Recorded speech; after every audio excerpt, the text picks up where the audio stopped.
In this session, let us learn about normal distribution. Normal Gaussian distribution.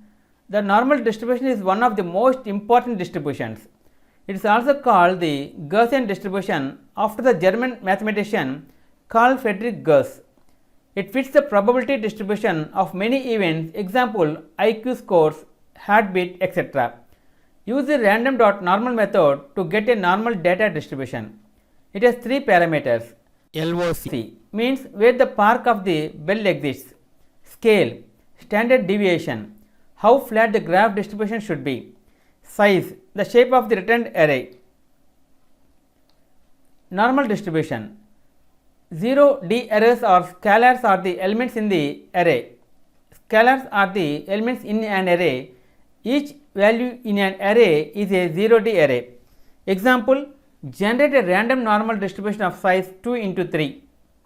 See here, when we execute this code, the result returns this. Generate a random normal distribution of size 2 into 3 with mean at 1 and standard deviation of 2.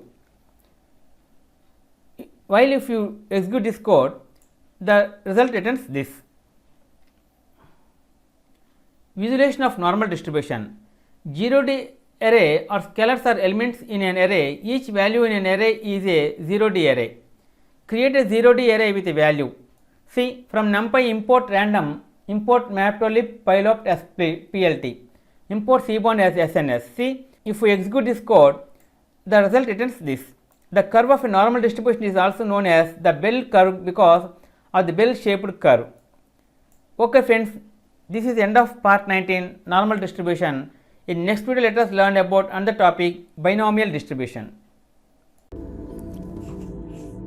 If you like our program, please like, subscribe and press bell icon for our next part video updates.